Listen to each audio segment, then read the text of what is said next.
Bonjour, si vous êtes là, c'est que vous avez sans doute vu la vidéo Le Lac de Alphonse Lamartine sur la chaîne de Marley Poésie, et donc je vais vous en présenter quelques secrets de fabrication.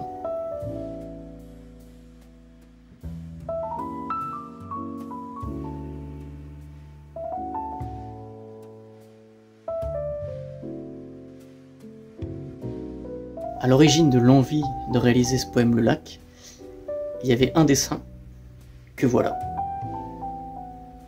Voilà, ce dessin c'est le dernier dessin du générique du dernier poème que j'ai fait, que vous pouvez aussi aller voir, qui est « J'ai demandé la poésie au téléphone » de Aragon.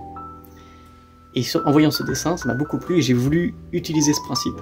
Alors évidemment il sortait pas nulle part, je l'avais fait, mais ce que ça donnait me plaisait beaucoup. Et donc j'ai voulu réutiliser ce principe, mais sur un poème complet. Donc j'ai un peu tâtonné, et voilà le premier dessin qui a inspiré toute la suite de l'univers du poème Le Lac, avec déjà la flaque et les lanternes.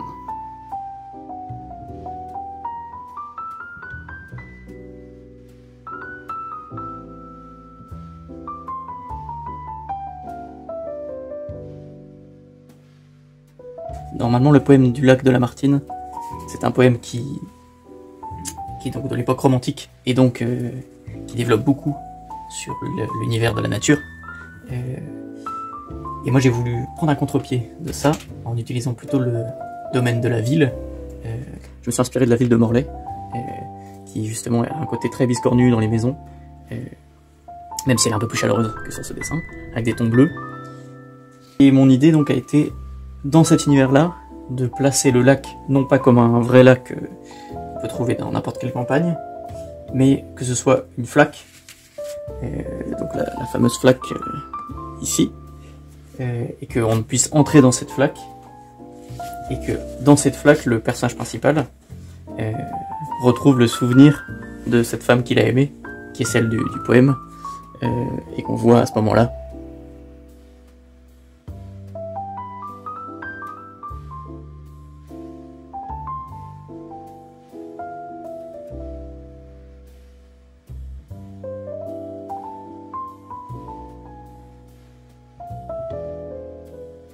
Je voulais que tous les personnages dans ce poème aient une apparence qui donne beaucoup de sens au poème, qu'il y ait beaucoup de symboles. J'ai représenté le personnage principal, du poète, avec une tenue presque d'écolier. Je voulais qu'il soit tiraillé un peu entre ce passé et ce présent, et donc que ses vêtements l'expriment.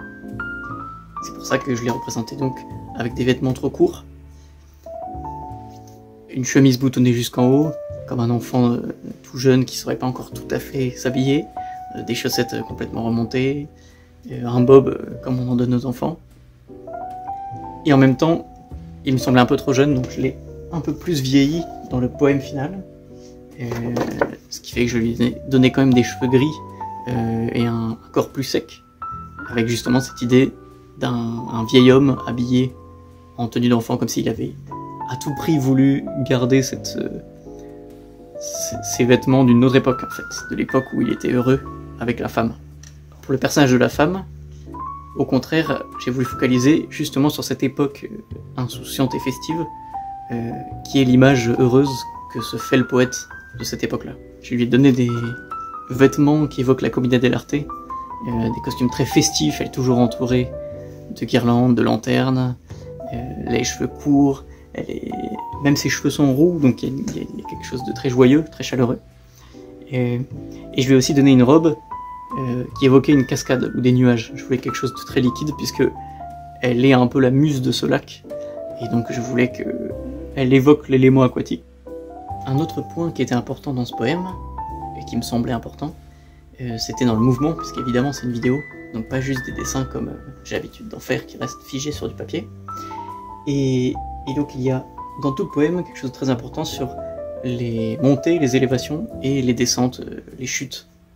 Et donc j'ai voulu beaucoup jouer sur ce personnage qui s'envole, comme on le voit ici, il est là.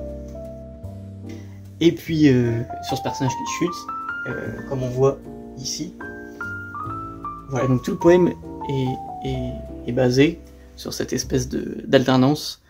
Que tout ce qu'on entend, l'on voit ou l'on respire, tout disent. Ils ont aimé.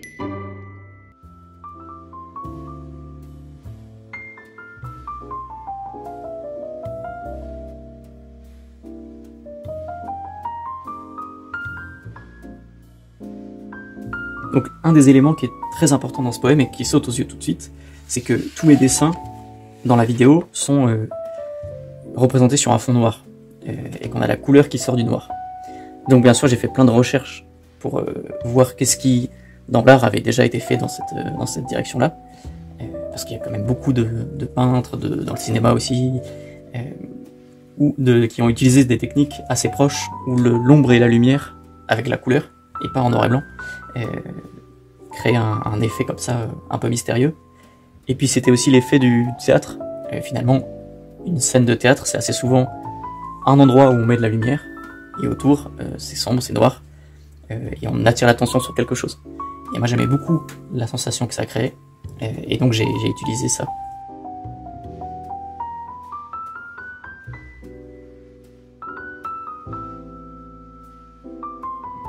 Alors maintenant c'est le petit passage un peu plus technique sur la réalisation.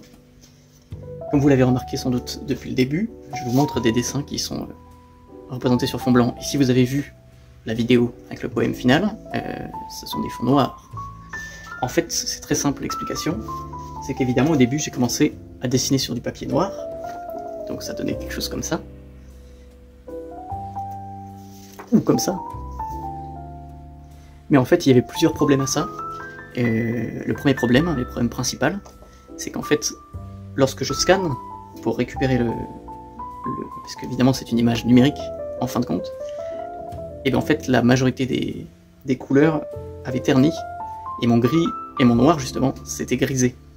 Et en fait, en faisant des retouches numériques, si je retouche le gris pour en faire devenir du noir, toutes mes couleurs sont complètement saturées, et c'est très moche. Sauf que le problème c'est que moi je veux pas quelque chose de moche évidemment. Donc j'ai cherché comment faire. Donc au début, comme vous voyez entre ces deux dessins, celui-ci est fait avec du crayon de couleur, des crayons de couleur aquarellables, qui est du coup avec un peu plus de gras, et ce qui permet d'avoir une couleur qui reste un peu plus sur papier. J'ai essayé au pastel, pour avoir quelque chose d'un peu plus vif, mais cette fois c'était trop épais, donc ça n'allait pas. Donc j'ai essayé avec d'autres techniques, j'ai essayé avec de la peinture, et cette fois c'était trop pâteau. Et donc après un certain nombre de recherches, j'ai choisi ma technique finale, qui a été de dessiner, je vous le mets là parce que sinon la caméra fait un reflet, et c'est quand même moins bien, de dessiner les personnages directement sur un fond blanc, et puis d'incruster ensuite les personnages sur un fond noir, sur Photoshop. Voilà, vous savez presque tout sur la réalisation de ce poème, et petit cadeau, avant de se quitter, je vous propose de vous dessiner un clown. Ça fait toujours plaisir. Et vous pouvez retrouver certains de ces clowns dans le poème.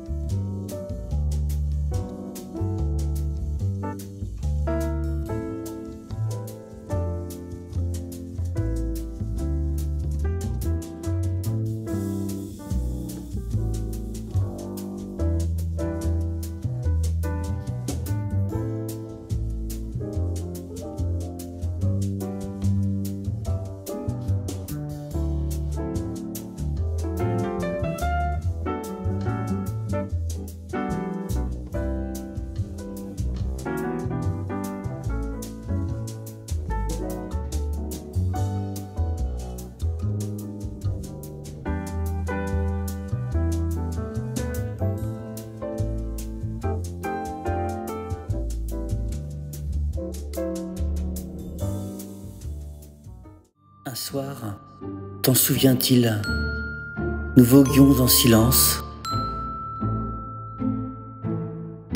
On entendait au loin, sur l'onde et sous les cieux, que le bruit des rameurs qui frappaient en cadence tes flots harmonieux.